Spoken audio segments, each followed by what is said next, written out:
from Wales and running in Oregon, does Alabama's heat and humidity help in these long-distance races?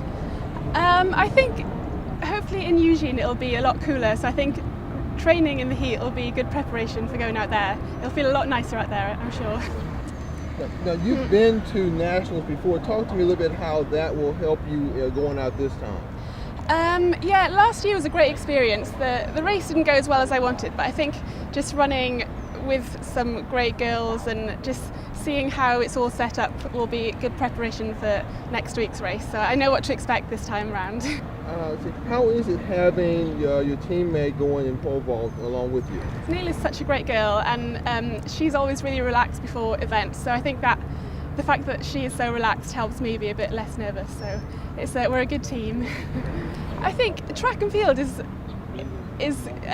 becoming more and more popular every year, and I think I love going out there and just seeing so many girls competing at such a high level, and it's good to know that although there's not many girls on the UAB track team, it's good to know that across the country there's just loads of girls competing at a high level.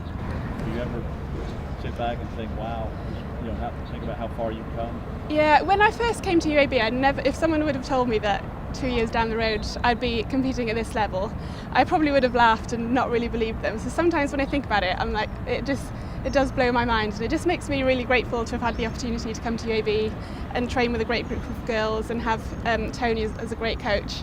So I know sometimes when I think about it, it does amaze me, and I'm just really grateful, and I've had such a great time here, and hopefully I'll end it well at nationals. So talk a little bit about how you came to be here.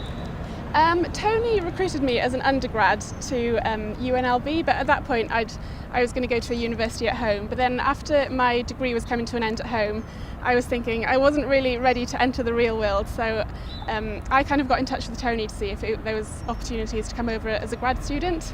So that's kind of how it all came about, and that's how I ended up at UAB. You can't really get complacent because there's always girls running quicker than you, and going into nationals, I think everyone in that race has got a shot at winning, because everyone is all the girls are so good. So it's definitely a lot different to home, but it's a very good experience. Ellie, running in two different races, how does that prepare you? Does it prepare you even better for having two different ones you're going to go into, or does it make it worse?